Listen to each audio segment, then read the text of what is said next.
नमस्कार साथियों, स्वागत है आपका मेरे YouTube चैनल मारोट वाला पे। आज आप दर्शन करेंगे मेरे साथ मारोट के बेरू जी के मंदिर के। मारोट बेरू जी का मंदिर स्थित है सीकर अजमेर रोड पे और मुख्य सड़क के एक तरफ ही मंदिर है वो स्थित है। एक बार जयकारा लगा दीजिए, बोलिए भैरवनाथ की जय। जब आप सीकर की तरफ से आते हैं तो एक प्रवेश द्वार इस तरफ बना हुआ है, एक बार इस तरफ का प्रवेश द्वार दिखाइए। और जब आप नावा सिटी से होते हुए मारोट की तरफ आते हैं तो दूसरा प्रवेश द्वार इस तरफ भी है, वो बना हुआ है। और अब आप देखेंगे मेरे साथ बेरू जी मंदिर का मुख्य द्वार। आइए चलते।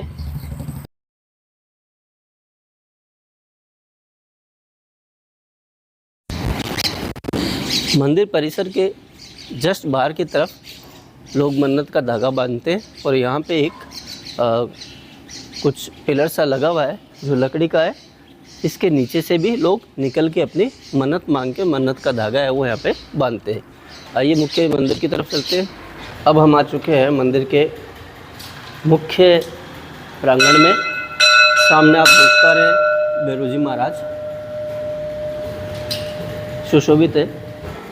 यहाँ के बेरू जी मंदिर की एक विशेषता ये है कि ये स्वयंभू प्रकट प्रतिमा है भैरवनाथ की, कि ज़मीन के अंदर से निकली हुई प्रतिमा है और लगभग 1000 वर्ष से भी ज़्यादा प्राचीन ये मंदिर है। एक बार फिर से आप दिखाइए मंदिर, ये आप कीजिए मंदिर के दर्शन भैरवनाथ के और साथ में लगाइए जयकारा। बेरू जी मंदिर के अंदर ही माता जी का मंदिर है। बाईं तरफ माता जी का मंदिर देख सकते हैं आप। वहीं दूसरी ओर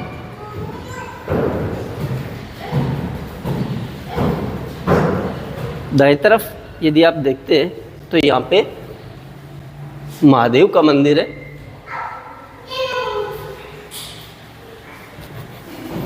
जय भोलेनाथ।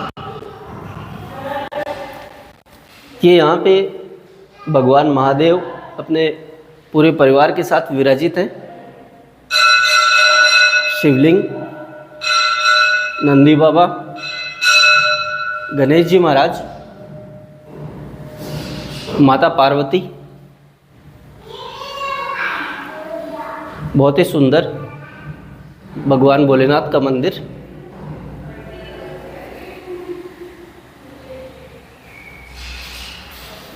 भैरू जी मंदिर मुख्य मंदिर की जब आप परिक्रमा मार्ग में आते हैं तो यहाँ पे देखिए ये जो 64 योगिनियाँ है जो बेरू जी महाराज के साथ चलती है।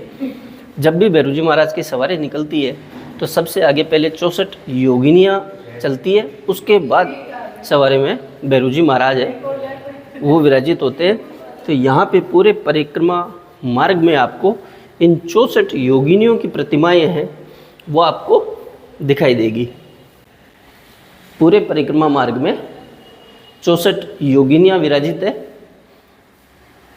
आपने आरती में सुना भी होगा कि 64 योगिनियाँ मंगल गावत नृत्य करत भैरू। तो जो 64 योगिनियाँ है, जैसे भगवान शिव के गण भगवान शिव के साथ होते हैं, वैसे ही भैरू जी महाराज के साथ उनकी 64 योगिनियाँ चलती है। थोड़ा सा बात करते हैं हम।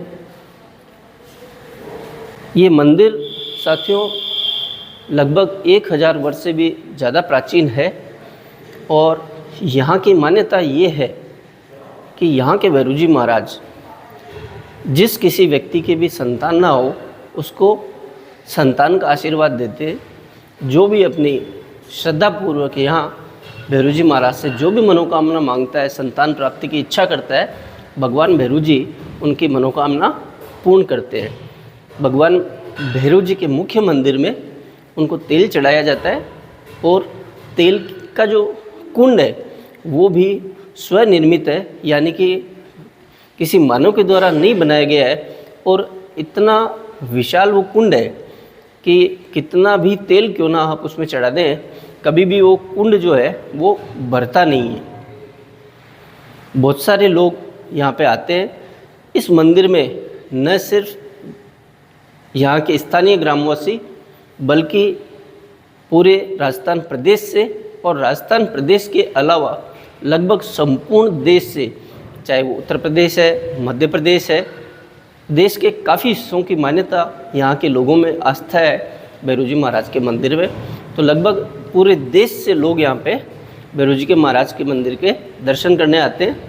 मंदिर परिसर के पास ही स्थित है यहाँ का बहुत ही सुंदर बगीचा या लॉन कह सकते हैं, गार्डन, ये आप पाएंगे। बहुत ही अच्छे तरीके से इसको मेंटेन किया गया है।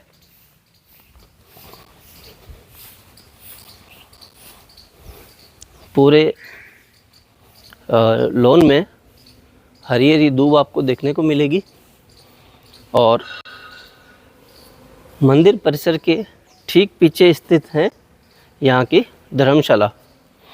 बाहर से आने वाले यात्री यहाँ आराम से रुक सकें, उनके लिए पूरी व्यवस्था यहाँ पे की गई है। एक और धर्मशाला का निर्माण अभी चल रहा है यहाँ पे वर्तमान में, बहुत ही जल्दी उसका भी कार्य है वो पूरा हो जाएगा। अब हम आ चुके हैं धर्मशाला परिसर के अंदर और यहाँ पे एक बड़ा सा हॉल भी आप देख सकते हैं बनाया गया है, जहाँ बहुत सारे लोग एक साथ बैठ के पूजा पाठ, हवन वगैरह जो भी उनको करना है किसी भी तरीके का, तो यहाँ पे कर सकते हैं। साथ ही आप देखेंगे कि चारों तरफ जो है वो कमरे बने हुए हैं जिसमें बाहर से आने वाले यात्री हैं वो रुक सकें।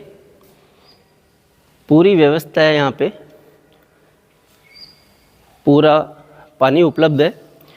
जो अभी हमने बगीचा देखा था उसमें बोरिंग है, 24 घंटे यहाँ पे पानी की सुविधा उपलब्ध है। साथ ही साथ बहुत ही स्वच्छ वातावरण है यहाँ का और साथ ही साथ बहुत ही शांति यहाँ पे आपको महसूस होती है जब भी आप यहाँ पे दर्शन करने आते हैं। अभी हम लोग आए हैं मंदिर के पीछे वाले हिस्से से। धर्मशाला का जो मुख्य द्वार है, एक बार मैं कहूँगा आप ज़रा मुख्य द्वार दिखाइए। इधर से आप लोग प्रवेश कर सकते हैं, वो धर्मशाला का मुख्य द्वार है। साथ ही साथ ये जो दूसरा द्वार है जो पीछे की तरफ खुलता है लॉन में, इधर से अभी हम लोगों ने प्रवेश किया था। अब आप देखेंगे कि जो यहाँ का बगीचा है, जो गार्डन डेवलप किया हुआ है, बहुत सारे यहाँ पे पेड़ पौधे लगे हुए हैं, अच्छी खासी यहाँ पे हरियाली है और बहुत ही सुकून भरा वातावरण यहाँ पे आप देख सकते हैं। जब भी आप यहाँ आए आराम से रुक सकते हैं, 2 दिन 3 दिन। साथ ही साथ यहाँ की जो शांति है उसको अनुभव कर सकते हैं, भैरव जी महाराज के दर्शन कर सकते हैं, पूजा पाठ अपना यहाँ पे कर सकते हैं और जो भी आपकी मन्नत है वो आप भैरव जी महाराज के दरबार में अपनी हाजिरी लगा सकते हैं। यहाँ के मंदिर की एक मुख्य विशेषता और है साथियों, भैरव जी महाराज के जिन भी लोगों की मन्नत पूरी होती है वो लोग यहाँ पे बकरे भी चढ़ाते हैं, लेकिन इस मंदिर में बकरे की बलि नहीं दी जाती है। ये मंदिर का इतिहास रहा है कि यहाँ पे कभी भी किसी बकरे की बलि नहीं दी जाती है। यहाँ जो भी बकरा चढ़ाया जाता है वो उसका जीवन, ये मान लीजिए आप, सुरक्षित हो गया। चढ़ता भैरव जी महाराज के, लेकिन उसका जीवन सुरक्षित हो गया। गांव में ही एक बकरशाला जैन समाज के द्वारा बनाई गई है। जैन समाज जो कि अहिंसा का पक्षधर है, उन्होंने जो बकरे हैं उनकी बलि नहीं दी जाए, इसके लिए उन्होंने एक बकरशाला का निर्माण किया हुआ है यहाँ पे। किसी और वीडियो में उस बकरशाला के बारे में भी आपको दिखाऊंगा। उस बकरशाला कब बनी, किसने बनाई, किस तरीके से उसका संचालन किया जाता है, उसके बारे में भी एक वीडियो में आपसे बात करेंगे। जो भी बकरे यहाँ पे आते हैं, जो भक्तगण यहाँ पे भैरव जी महाराज के मंदिर में चढ़ाते हैं अपनी मनौती या मन्नत पूरी होने के पश्चात, तो उन बकरों की बलि यहाँ पे नहीं दी जाती है और उन बकरों को बकरशाला में भेज दिया जाता है। मंदिर के ठीक पीछे जो गार्डन विकसित किया गया है, उसी के एक कोने में यहाँ पे जन सुविधाएँ हैं उनका भी निर्माण किया गया है, यानी कि लैट्रिन बाथरूम यहाँ पे उपलब्ध है। आराम से यात्री अपनी है जो दिनचर्या यहाँ पे पूरी कर सके, इसके लिए यहाँ पे लैट्रिन बाथरूम की काफ़ी अच्छी व्यवस्था है। और उसके ठीक पीछे आप देख पा रहे हैं एक और नई धर्मशाला है, उसका निर्माण अभी चल रहा है। ये भी जब निर्माण कार्य पूर्ण हो जाएगा तो यहाँ पे और भी सुंदर व्यवस्थाएं हो जाएगी। जो अभी व्यवस्थाएं हैं वो भी अपने आप में काफ़ी पर्याप्त हैं, लेकिन दर्शनार्थियों की सुविधाओं को देखते हुए यहाँ लगातार है वो निर्माण कार्य कराया जा रहा है। और बहुत ही ज़्यादा व्यवस्था यहाँ आने वाले दर्शनार्थियों को मिलती है, आराम से रुक सकें, अपनी पूजा कर सके, भैरू जी महाराज के दर्शन कर सके। भैरू जी महाराज का जो मंदिर है वो पहाड़ी की तलहटी में बसा हुआ है। पूरा मारोट गांव जो है वो अरावली पर्वतमाला की श्रृंखलाओं से घिरा हुआ है। अब आप चारों तरफ देखेंगे कि पीछे यहाँ पे छोटी छोटी पहाड़ियाँ आपको नज़र आएंगी। बिल्कुल पहाड़ी की ठीक तलहटी में ये मंदिर है वो स्थित है। भैरू जी महाराज के मंदिर के ठीक पीछे जो आपको पहाड़ियाँ दिखाई दे रही है, इन पहाड़ियों के मध्य में ही स्थित है रामदेव जी की घाटी। साथियों, यह है नई धर्मशाला जिसका निर्माण कार्य चल रहा है अभी। ये आप देख सकते हैं चारों तरफ निर्माण कार्य अभी चालू है। आइए चलते हैं। अब चलते हैं रामदेव जी की घाटी, जो भैरू जी महाराज के मुख्य मंदिर के ठीक पीछे है स्थित है, जहाँ रामदेव जी महाराज का मंदिर है वो निर्मित है।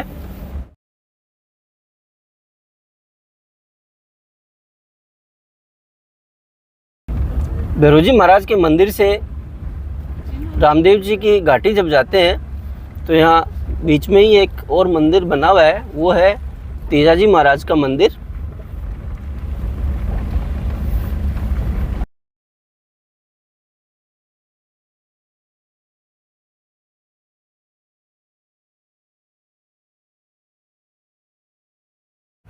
साथियों, ये है रामदेव जी की घाटी और पहाड़ियों को काट के यहाँ पे बीच में रोड बनाई गई है।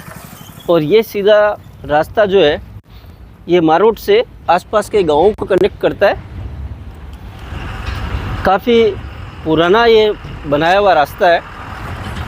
आज जब हम बात करते हैं साथियों आज की टेक्नोलॉजी की, आज के आर्किटेक्चर की, कि बहुत ज़्यादा एडवांस आज का आर्किटेक्चर है, टेक्नोलॉजी है, लेकिन जब हम इस तरह की जगहों पे आते हैं और देखते हैं कि ये जो इतने पुराने यहाँ पे निर्माण है, किस तरह बिना किसी मशीनरी के कैसे अपने जो पुरखे हैं उन्होंने पहाड़ियों को काट काट के यहाँ पे रास्ते बनाए होंगे, तो हम साथियों दावे के साथ ये कह सकते हैं कि हमारे पास टेक्नोलॉजी पहले भी थी, आर्किटेक्चर पहले भी था, और इस तरीके के निर्माण कार्य जो आज भी सैकड़ों वर्षों से सुरक्षित हैं, ये हम देख पा रहे हैं। यह है साथियों रामदेव जी के मंदिर का मुख्य प्रवेश द्वार, जहाँ से सीढ़ियाँ चढ़ के अपन को जाना होता है मुख्य मंदिर में। लगभग 35 या 40 सीढ़ियाँ हैं वो बनी हुई है। साथियों, सीढ़ियाँ चढ़ने के बाद हम पहुँच चुके हैं मुख्य मंदिर में। आइए।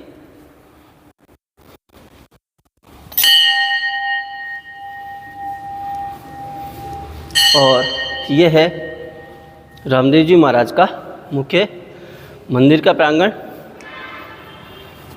दर्शन कीजिए आप भी साथ में रामदेव जी महाराज के।